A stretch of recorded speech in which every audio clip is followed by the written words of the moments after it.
j'ai ajouté les vaudous au catch. Champion! Champion! C'est champion du monde. Ouais, salut à tous, c'est Sturé, on est parti pour la review du deuxième épisode de Monday Nitro sur Netflix. Un épisode qui n'endossait pas le même costume que la première édition, marqué des présences légendaires de The Rock, John Cena, l'Undertaker, haha. Bah force de constater qu'ils ne sont déjà plus là, mais il y a une bonne nouvelle. L'habillage et la production est resté particulièrement très agréable. Les combats ne sont toujours pas entrecoupés de coupures publicité, en tout cas sur la version Netflix qui n'est pas celle des États-Unis. Et Triple H, je vous avais mis en garde sur une petite chose, l'épisode n'a pas duré 3 heures, il n'a duré que 2h33 minutes. Ce qui va rendre le programme beaucoup plus flexible qu'à l'époque où il était diffusé à la télévision. Et autant vous le dire tout de suite, si cet épisode était un peu moins axé sur le gros star power pour marquer les esprits, on a eu de très bons combats de catch lors de cette édition, elle m'a bien fait plaisir. Avec bien évidemment les débuts très anticipés, oulala, hein, le pire secret gardé de la WWE, l'arrivée officielle pour son premier combat de Pentagon, autrefois, enfin Pentagon Junior, parce que Pentagon, il a déjà catché à la WWE. Alors oui, non, oula, Pentagon n'est pas le père de Pentagon Junior. Pentagon, c'est une gimmick qui appartient à la AAA. Il y a eu d'ailleurs plusieurs incarnations de Pentagon au Mexique. Et dans le cadre d'un partenariat entre WWF et la AAA, il y a bien un Pentagon qui a catché à la WWF en équipe avec Pierrot, qui est le père de Dragon Lee. Pentagon, c'est le rival historique de Octagon. Et quand Octagon Junior a débarqué à la AAA, il lui fallait un antagoniste, et cet antagoniste, c'était le catcheur Dark Dragon, qui n'a rien à voir avec Dragon Lee, parce que Dragon Lee, à cette époque-là, il était aussi MLL. C'était même Dragon Lee 1 avant de devenir Mystico 2, on était en 2012. Le Dragon Lee que vous connaissez aujourd'hui, il arrivera plus tard. Vous avez suivi? Dark Dragon, il est devenu en 2012 Pentagon Junior. Il a pu continuer à s'appeler Pentagon Junior quand il était à la Lucha Underground, car la Lucha Underground était un partenariat fait avec la AAA. Puis il est devenu Penta El Cero Miedo aussi MLL, chez All Elite Wrestling. Il était en fin de contrat chez All Elite Wrestling. Il a signé à l'âge de 39 ans à la WWE. Et après quelques semaines de teasing, on avait clairement compris que c'était lui qui allait faire ses débuts. Ils avaient balancé son blaze en 4K lors de l'épisode de la semaine passée. Et ben, quelques heures avant le début de l'épisode de ce Monday Nitro, WWE a partagé tout le merchandising lié à Penta, et comme l'a dit Michael Cole lors de son introduction, c'était le secret le moins bien gardé de la WWE. Bah voilà. Alors en plus de couronner la première championne intercontinentale, de régler une bonne fois pour toutes le conflit entre Finn Balor et Damien Priest, Penta fait ses débuts à Raw, et on en parle tout de suite après le générique. Et 1 et 2 et seulement 2, pas besoin de plus pour être heureux. On se détend, on allume l'ordi, c'est l'heure de retrouver Sturry. Ça va causer de 619, de son pom de pedigree. Mais si comme moi t'as rien compris, t'es quand même le bienvenu. C'est ça le catch, de la passion et du fun. On se prépare pour le corps à corps, donc tout le monde reste fort. Monday Nitro dans la nuit du lundi 13 janvier au mardi 14 janvier 2025 depuis San José en Californie. Les incroyables plans Féodrone sont de retour, ainsi que CM Punk, valeureux vainqueur de son combat la semaine dernière contre Seth Rollins. C'est à lui que revient l'honneur d'ouvrir cette deuxième édition de Monday Nitro diffusée à travers le monde. Et CM Punk, ravi d'être là, adresse d'abord quelques petits mots au drame qu'a connu la ville de Los Angeles. Il remercie les pompiers, les premiers intervenants de Californie et les États voisins qui ont envoyé du personnel pour aider à combattre les incendies. Mais maintenant place au divertissement. Il est ravi d'avoir battu Seth Rollins, et pour lui désormais c'est de l'histoire ancienne. Il va pouvoir à nouveau se concentrer sur son objectif qui reste toujours le même, celui de main eventer WrestleMania. Il va repointer le signe imaginaire de WrestleMania. Il va profiter de parler de ce fameux signe qu'on ne voit pour le moment pas encore, pour parler du catcheur qu'on ne peut pas voir, qui s'est annoncé dans le Royal Rumble la semaine dernière, John Cena, pour lui rappeler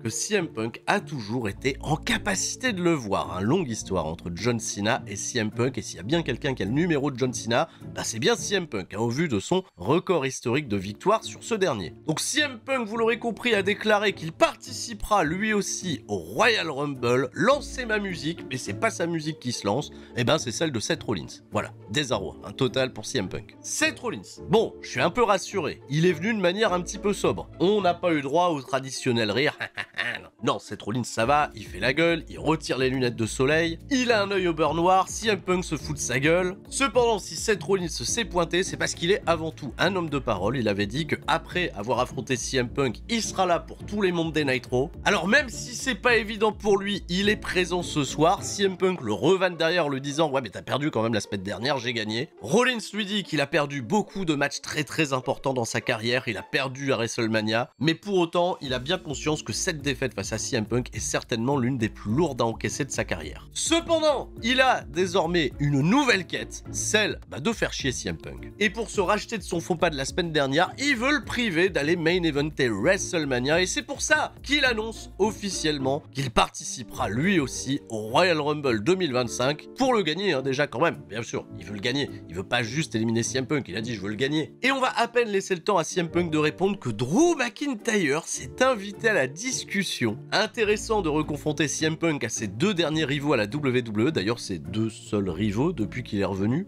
Drew McIntyre va balancer des tirs à CM Punk, mais c'est Seth Rollins qui va le provoquer à venir dans le ring pour régler des comptes. McIntyre va alors dire à Seth Rollins que tous les deux, ils sont pas si différents. Ils ont au fond d'eux le même désir de ne pas voir Roman Reigns reprendre le pouvoir. Mais la différence entre eux, c'est que Seth Rollins a préféré se concentrer sur CM Punk alors que Drew McIntyre agissait lorsqu'il combattait Jey Uso. Ouais, Jey Uso d'ailleurs qu'il n'a pas été capable de vaincre, mais qu'il n'a pas laissé intervenir dans le combat entre Roman Reigns et Solo Sikoa. En tout cas, c'est ses termes. Bon, c'est un peu étonnant de raisonner comme ça, parce que le match de Jey Uso, il a eu lieu après celui de Roman Reigns. Bon, Rollins, visiblement, c'est un homme pressé, il a pas le temps avec les jacasseries de Drew McIntyre, il l'invite de se faire une bagarre. Drew McIntyre, il a dit que ça l'intéressait à moins qu'il y ait un championnat en jeu. Ah bah ça tombe bien, il y a bientôt un match qui pourra déterminer un aspirant numéro 1 au championnat, c'est le Royal Rumble. Alors voilà, troisième annoncé dans le Royal Rumble en l'espace d'un segment, Drew McIntyre. Et cette déclaration clôturera le segment sur un échange de regards entre CM Punk et Seth Rollins qui sont finalement restés là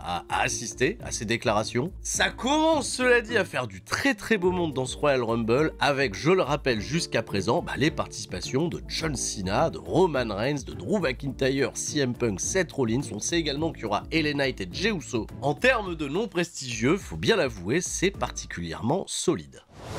Premier combat de la soirée, c'est Chad Gable qui fait son arrivée accompagné des membres d'American Main mais qui ne vont pas aller avec lui jusqu'au ring. Chad Gable veut se débrouiller comme un grand garçon pendant que c'est la coupure publicité aux États-Unis. Chad Gable nous ponctue d'une petite promo pour, vous en doutez bien, provoquer le public et obtenir des huées un petit peu plus fortes. Et au retour de publicité aux États-Unis, les lumières s'éteignent et nous assistons au début de Penta. Oui, qui en doutait parce que Chad Gable il avait prévu d'affronter le meilleur des luchadors, ils allaient pas envoyer Dragon Lee. Avec tout l'amour que j'ai pour Dragon Lee, parce que oui, il y avait deux choses qui étaient particulièrement attendues cette semaine, les débuts de Penta à Monday Night Raw et mon retour sur les nouveaux milkshakes de la gamme Holly.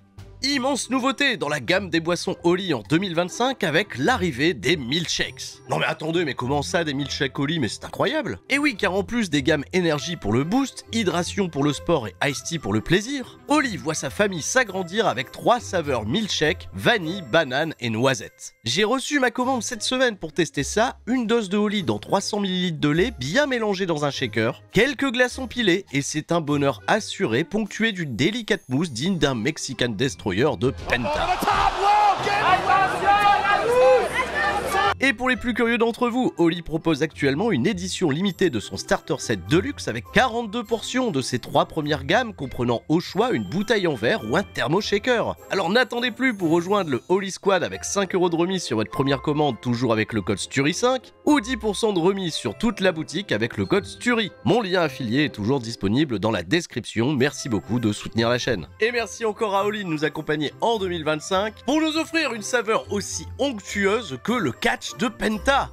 Une bonne réaction de la part du public de Californie, un thème d'entrée qui ne sera peut-être pas au goût de chacun. Mais la chose qui rassure, c'est que Penta est resté lui-même, mais il avait, et j'insiste là-dessus, un adversaire parfait en Chad Gable, qui s'est parfaitement acclimaté au style de mexicain pour en faire ressortir le meilleur. On leur a donné du temps, 13 minutes de combat, un travail de Chad Gable sur la jambe de Penta pour l'empêcher de virevolter, ça va pas l'empêcher pour autant, de nous claquer un beau dive vers l'extérieur, de nous gratifier d'un Mexican Destroyer, oui monsieur. Un peu de ring rust sur le début de match, mais je pense que c'est pas fondamentalement grave. Ça fait grâce à la Lucha Underground un peu plus de 10 années que je suis la carrière de Penta, et le voir évoluer à la WWE, c'est quand même quelque chose d'assez, je dois bien vous l'avouer, assez intriguant. Penta va parfaitement convertir le premier essai en remportant la victoire après un Made in Japan qu'ils ont apparemment rebaptisé le Penta Driver. Il va même avoir le droit à une interview d'aftermatch aux côtés de Jackie Redmond, dire quelques mots en anglais pour remercier la foule pour ce chaleureux accueil, saluer ses filles, sa famille qui étaient au premier rang et qui étaient particulièrement émus par ses débuts. Quelques mots en espagnol qui ont été très bien reçus de la part du public, parce que je le rappelle, il y a quand même une forte communauté mexicaine du côté de la Californie. La petite pause du Ciro Miedo à la fin, non, c'était plutôt très réussi comme début. Maintenant à voir si l'effet se prolongera sur du plus long terme quand on compare par exemple à l'arrivée des Motor City Machine Gun du côté de SmackDown qui se sont fait en grande pompe, une excitation qui malheureusement est assez vite retombée. On va espérer que WWE sache correctement écrire ce catcheur particulièrement unique, au parcours international très florissant. D'ailleurs pour information, Bangers on Wrestling a mis à disposition gratuitement sur leur chaîne YouTube son combat face à Aigle Blanc et Ultima Sombra qui s'est déroulé en juin dernier au Casino Barrière de Lille. Vous étiez déjà très nombreux à lui faire de grosses ovations.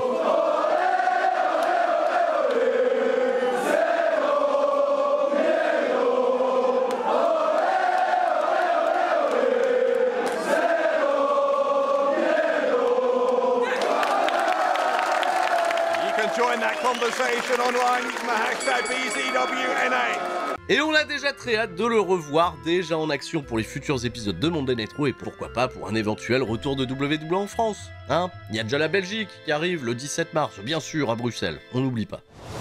Changement d'ambiance, on est parti dans le vestiaire du Judgment Day, où Finn Balor, qui aura fort à faire ce soir puisqu'il affronte Damien Priest dans ce combat Street Fight, est en pleine discussion avec JD McDonagh, Carlito. Arrive alors Liv Morgan et Raquel Rodriguez, accueillis par un grand sourire de Finn Balor, un grand sourire de faux cul. Oh ma petite Liv, je suis désolé, t'as perdu ton titre, j'espère que t'es pas trop en colère. Liv Morgan, figurez-vous qu'elle répond au sourire de Finn Balor par un autre sourire. Malgré la perte de son titre, elle se dit qu'elle a pris quelque chose à Rhea Ripley qu'elle ne récupérera plus. On sous-entend qu'il s'agit de Dominic Mysterio qui lui arrive à ce moment-là dans la scène avec un gros bouquet de fleurs pour Liv Morgan. Merci Dominique, c'est très gentil, va chercher mes affaires. En fait, elle en a rien à foutre du bouquet de fleurs, elle le donne à Carlito. Elle se barre et Dominique demande quand même au mec du Judgment Day, ça va, elle a pas l'air trop en colère. Non, ça va. Oula, Dominique il voit pas le truc arriver, hein. C'est bon, voilà, elle s'est servie de toi, maintenant, advienne que pourra. Dominique il demande s'il peut se rendre utile auprès de Finn Balor. Finn Balor il lui dit pas du tout, va chercher aussi nos affaires. Et c'en est tout des interactions qu'on aura sur cet épisode avec Dominique, Liv Morgan, la suite à partir de la semaine prochaine. Sheamus fait son arrivée au ring dans un instant, il va affronter Ludwig Kaiser. Pendant qu'on est parti à la pub aux États-Unis, on a eu le droit à une interview backstage du Pure Fusion Collective. Hein, je peux vous dire que ça m'a ravi. On a reparlé de la blessure de Kairi Sane, des grandes ambitions pour 2025 de Sonya Deville, de Shayna Baszler et de Zoey Stark qui compte bien aller affronter celle qui remportera le championnat intercontinental. Et retour au ring où Daniel Cormier va assister à la rencontre qui va venir dans un instant. Oui, Daniel Cormier, voilà, c'est la seule star qui a été filmée dans le public. Ah, puis il y a Bron Breakker aussi, le champion intercontinental, parce que apparemment le vainqueur de Ludwig Kaiser contre Sheamus affrontera Bron Breakker. La querelle n'est toujours pas terminée apparemment autour de ce programme. Ludwig Kaiser fait son arrivée face à Sheamus, un combat qui va durer un peu moins de 9 minutes. Toujours autant de plaisir de suivre un combat dans son intégralité. Ludwig Kaiser a posé pas mal de problèmes à un Sheamus qui était bien préparé pour la rencontre. Les excès d'arrogance de Ludwig Kaiser vont malheureusement lui coûter la victoire. Sheamus va déployer son arsenal, remporter la victoire après le Brock Kick. Étrangement, Kaiser, pendant le combat, il a essayé de gruger avec un coup de Shillelagh. C'est un petit peu dommage, s'il avait derrière une opportunité d'aller affronter à nouveau Bron Breakker pour ce titre intercontinental. C'est finalement donc Sheamus qui va s'imposer. Et pas perdre de temps pour aller tout de suite faire un nez à nez avec Bron Breakker. Le combat a été annoncé pour Saturday Night Main Event le 25 janvier. C'est pas le seul combat qui sera annoncé lors de cet épisode pour cet événement qui sera retransmis sur la chaîne NBC. Et à la différence du premier épisode de Monday Night Raw, je suis ravi qu'on ait eu au moins 2 combats lors de la première heure. Voilà. Moi, des fois, je suis content de pas grand chose, mais là, je suis content. Et ben on débute cette seconde heure avec Seth Rollins interviewé backstage par Cathy Kelly. Alors c'est pas la joie pour Seth Rollins. Cependant il est motivé, il sort du bureau d'Adam Pearce et la semaine prochaine il affrontera Drew McIntyre en 1v1 et il va comme ça pouvoir peut-être se venger de sa défaite à WrestleMania. Il poursuit son chemin dans le couloir et il va croiser Sami Zayn. Sami Zayn il va lui dire écoute mec, j'ai bien conscience que c'est pas la grande forme mais si tu veux parler je suis là, y a pas de problème. Rollins il va narguer Sami Zayn en lui disant ah ouais bah moi c'est pas la forme mais toi tu dois être dans le bonheur là, la semaine dernière Roman Reigns il a gagné. En plus t'es intervenu, voilà il a récupéré son Oula Fala, c'est bien tout ce que tu fais pour Roman Reigns, tu vas peut-être aussi l'aider à remporter le Royal Rumble. Sami Zayn il répond pas grand chose à tout ça et Seth Rollins lui dit tu devrais plutôt commencer à t'aider toi-même plutôt qu'aider les autres. On terminera ce court segment sur un plan de Sami Zayn particulièrement pensif après ce que lui a dit Seth Rollins.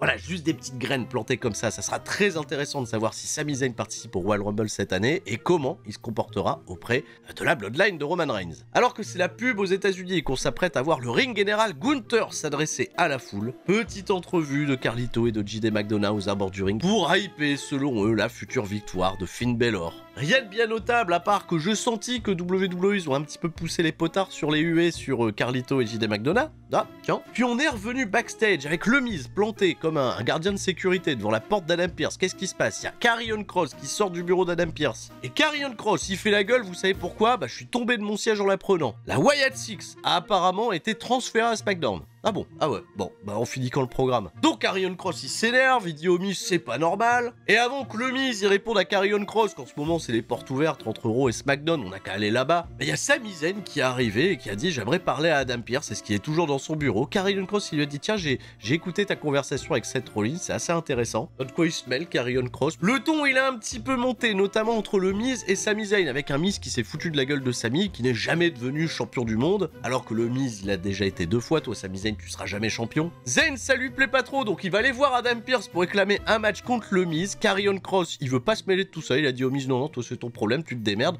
Le Miz il est un peu dégoûté parce que lui il est obligé d'aider Karrion Kross avec les Wyatt. Mais pour affronter Sami Zayn, le Miz, débrouille-toi. Le Miz, Sami Zayn en action un petit peu plus tard.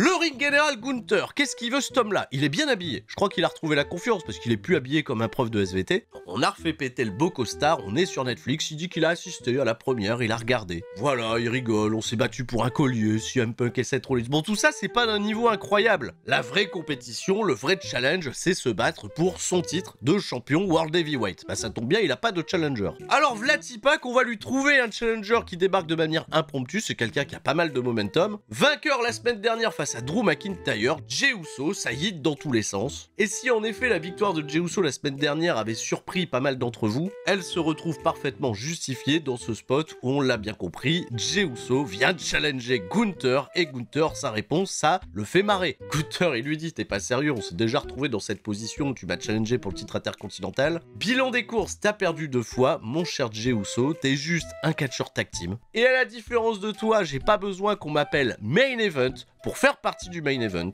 Gunther, il semble accepter le challenge et il respectera Jey Uso le jour où il arrivera à le vaincre. Voilà, Gunther claque ses pliés, il tourne les talons, Jey Uso, bah il dit rien, il met un petit peu de temps avant de réagir. Jey Uso, il va dire ok, Gunther, moi je te respecte. Ce que t'as dit à propos de moi, c'est peut-être bien réel, je suis peut-être juste un mec tag team. Mais à Saturday Night's Main Event, parce que oui, ça sera Saturday Night's Main Event, il promet de battre Gunther et d'obtenir son respect en devenant le nouveau champion World Heavyweight. Voilà, c'était très simple. Ça a provoqué une réaction juste de la part du public. Ça sera en effet un programme d'attente pour Gunther. Jey Uso, bah oui, spoiler d'avance, il participe au Royal Rumble. Y a pas un suspense immense, mais c'est toujours une confrontation gros heel contre underdog qui reste assez intéressante à suivre. Jey Uso, il a ce qu'il faut pour ressortir très très grand même avec une défaite. On tient donc notre second match pour cette soirée spéciale, le 25 janvier, Saturday Night's Main Event. Et on se dirige vers le championnat intercontinental féminin, la finale du tournoi. Dakota Kai et Lyra Valkyria, on a un très très chouette clip de présentation des deux lutteuses. Lyra qui a démarré très très fort son arrivée dans le main roster, qui a malheureusement échoué en finale du tournoi pour le Queen of the Ring face à Nia Jax. Face à elle, une Dakota Kai très revancharde qui n'a pas été épargnée par de nombreuses blessures dans la compagnie. Clairement présenté comme un match compétitif face contre face, on va leur donner, je suis un peu triste, un peu plus de 8 minutes seulement. Et après une très très bonne phase de chain wrestling où les enchaînements enchaînement était plutôt fluide, on a déjà une grosse prise de risque de la part de Lyra Valkyria qui va porter une souplesse vers l'extérieur du ring sur Dakota Kai. Aux États-Unis, on va partir à la pub, mais nous on va assister au début de la hit menée par Lyra Valkyria qui va travailler le dos de son adversaire. Et c'était assez intéressant dans la construction du combat de voir que WWE voulait qu'on s'apitoie plus sur une Dakota Kai qui va préparer ses comebacks, qui va réussir à amener même son finish à la fin de combat, mais qui pourra pas porter le tombé car intelligemment Lyra Valkyria va rouler vers l'extérieur. Mon seul regret, c'est qu'on n'ait pas fait monter le suspense plus que ça, on n'est pas parti dans le gros drama, on a juste donné une belle victoire à Lyra Valkyria sur Dakota Kai. Je pense qu'il peut y avoir un petit peu de frustration, mais je pense que cette frustration, elle est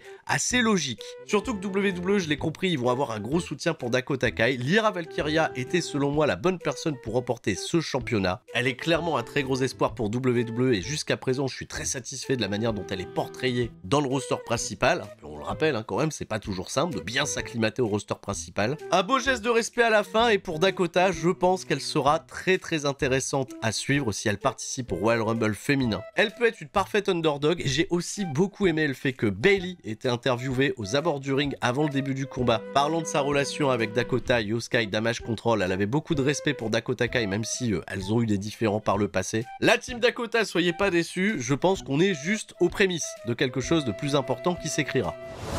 Backstage au micro de Katie Kelly, on va retrouver le New Day. Et oui, le New Day, qui n'a toujours pas fait le moindre combat depuis le split avec Big E. Bon, ils sont hués jusqu'à l'extérieur de l'arène et ils ont toujours leur attitude arrogante. Ça vanne Rey Mysterio, bien évidemment, parce qu'on se doute que le programme va les conduire jusqu'à lui et potentiellement à l'un de ses partenaires qui sera Dragon Lee ou Penta, où on découvrira. Le New Day a donc été annoncé en action pour un combat la semaine prochaine. Et direction le ring pour ce combat impromptu qui a été décidé un petit peu plus tôt entre le Miz et Sami Zayn. Pas grand chose à signaler, ça durera seulement 4 minutes, un match qui a peut-être été écourté. 4 minutes, ça a été suffisant pour souligner quand même une très bonne synergie entre les deux catcheurs. Sami Zayn va remporter la victoire, très concentré sur son jeu le Sami. Un Helluva Kick suivi d'une Blue Thunder Bomb pour remporter la victoire. Oui, Sami Zayn vient de battre, comme il aime le rappeler le Miz, 2 fois champion du monde. Et mine de rien, dans l'écriture qu'on veut lui donner, je trouve ça très intéressant en vue là encore du Royal Rumble et des ambitions de Sami Zayn. Je pense qu'ils sont toujours de devenir un jour champion à la WWE. Après un clip promotionnel sur Logan Paul qui veut réussir en tant que catcheur WWE à plein temps, ce serait bien qu'on te voit de ce fait parce que à part un promo clip, qu'est-ce que tu fais cette semaine? Rien visiblement. Et c'est la nouvelle championne World Woman Rhea Ripley qui fait son arrivée au ring et là, je ne vous le cache pas que c'est un moment que j'attendais tout particulièrement. Quelle sera la suite et le début du nouveau règne de Rhea Ripley? Qui viendra lui couper la parole? Parce que vous vous doutez bien, Rhea Ripley elle est bien contente, mamie elle est de retour en top. Quelle musique on va entendre? Est-ce que Liv Morgan va pas lâcher l'affaire?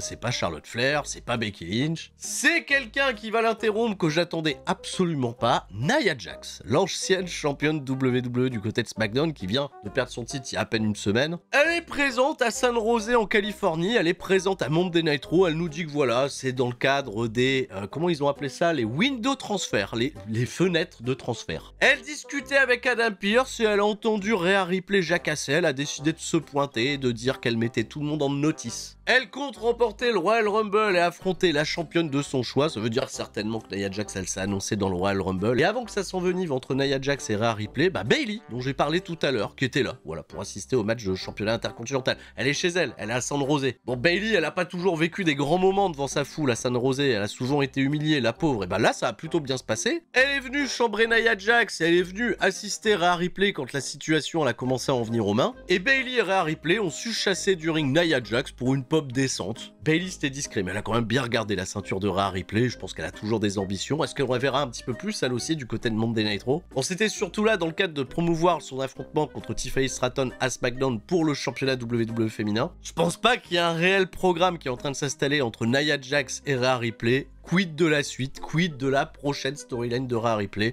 Eh bien, c'est pas cette semaine qu'on l'apprendra véritablement. Après un très beau promo package pour nous rappeler les affiches de la semaine prochaine, le retour de JBL. Oui, JBL, il sera là, puisqu'on sera au Texas. JBL. Oui, là, il va bien, il faisait des petits tours dans le circuit indépendant, il allait mettre des lariats, il était un peu amusant dans le circuit indépendant, ouais. La dernière fois qu'on l'a vu, c'était pour dire que Baron Corbin, il était nul. Hein, voilà, la suite pour Baron Corbin. Bon, elle est pas glorieuse. Baron Corbin qui d'ailleurs fera ses débuts chez Game Changer Wrestling. Il va affronter Josh Barnett dans un combat Bloodsport. Ravi de savoir que Baron Corbin, sa carrière entre les cordes, même si c'est un match en cordes, bah elle est pas terminée. Donc peut-être que JBL, il viendra la semaine prochaine pour dire à un catcheur qu'il est nul, et un an plus tard, il se fera virer, j'en sais rien. On a eu un gros clip récapitulatif de la grosse storyline entre Damien Priest et Finn Balor qui semble se diriger vers sa conclusion. Damien Priest vient au ring. Le temps qu'on parte à la pub aux États-Unis, on n'a pas fait rentrer Finn Balor. On a vu un clip avec les débuts de Penta qui ont été réussis. Il a battu Chad Gable et il y a Rey Mysterio aux côtés de Jackie Redmond qui réagit à tout ça. Il est conscient que Penta est un excellent luchador. Ravi de sa victoire et il vient après jeter quelques petites crottes de nez sur le New Day. Ça semble être la formule que va emprunter WWE pendant les coupures publicité aux États-Unis, des petites interviews qui n'ont pas véritablement de gros intérêt, puisque pendant ce temps-là, Damien Priest, il attend sagement l'arrivée de Finn Balor, qui va finalement arriver dans son dos pour commencer les hostilités. Un match Street Fight, il va y avoir des kendo sticks, il va y avoir des chaises, il va y avoir beaucoup de bagarres en début de match dans le public. Et avant d'aller à la coupure publicité aux États-Unis, eh bien, Damien Priest va porter une Falcon Arrow magistrale sur Finn Balor, à travers deux tables depuis l'un des balcons de l'arène. Alors le spot était très bien, mais pendant que c'était la publicité aux États-Unis, nous on a assisté à une évacuation de Finn Balor en civière. Ah ouais, donc c'est quoi, c'est terminé. Ouais, service médical, service de sécurité. Damien Priest pendant ce temps-là, il a regagné le ring. Et quand c'était le retour de pub aux États-Unis, bah Damien Priest il a décidé d'aller attaquer Finn Balor alors qu'il était minerve sur civière. Carlito et JD McDonough, ils ont rien pu faire pour contenir la colère de Damien Priest, qui va de se faire ramener la civière de Finn Balor jusqu'au ring et l'arbitre décide de laisser continuer le match. Bah, il est clair médicalement, il était en train d'être évacué. Et ça va se transformer en 3 contre 1 puisque Carlito JD évidemment ils vont venir empêcher Damien Priest de remporter la victoire. Et Finn Balor, on lui a enlevé sa minerve, on lui a dit vas-y, grimpe sur la 3e corde, fais ton double foot stomp là, vas-y, le coup de grâce, hop, 1-2, dégagement. Bon, il va vendre le coup Finn Balor, mais en fait le match il va reprendre pour encore de nombreuses minutes. Carlito et JD, eux, ils vont se faire maîtriser par les Viking Raiders, les champions par équipe qui vont venir en aide à Damien Priest. On a eu 2 gros spots à travers des tables à l'extérieur du ring, puis finalement Finn Balor va s'incliner. J'ai presque envie de dire logiquement, il était à l'article de la mort il y a quelques instants. Damien Priest remporte la victoire après le Source from Heaven et termine apparemment une bonne fois pour toutes ce programme. Damien Priest, il faudra beaucoup le surveiller aussi dans cette route vers le Royal Rumble parce qu'il accumule quand même un gros momentum et c'est l'un des champions sortants. Il s'est pas encore annoncé pour autant. En revanche, pour Finn Balor, ça va peut-être être assez compliqué de rebondir après tout ça. Le Judgment Day vient encore d'essuyer de très lourdes défaites. C'est la fin de cet épisode de Monday Night Raw qui, je vous le rappelle, n'a duré que 2h30 et c'est un format qui me va plutôt bien. Juste un peu déçu de la structure de ce main event, mais à côté de ça, les autres matchs de catch étaient de très bonne qualité. Hâte d'être à la semaine prochaine pour la prochaine review de Monday Night Raw et hâte aussi de vous retrouver cette semaine pour le SmackDown Recap, bien évidemment, ça sera ce week-end. Mais avant ça, on pourra également se retrouver sur Twitch, non pas sur ma chaîne, puisque jeudi soir 20h, je serai l'invité de Pierre Luck sur sa chaîne Twitch. Je compte sur vous pour venir nombreux pour une petite discussion assez intéressante. Le plus important, restez forts. Merci encore à Oli pour avoir sponsorisé cette vidéo. Et à la prochaine, c'était Sturi. Ciao, bye bye.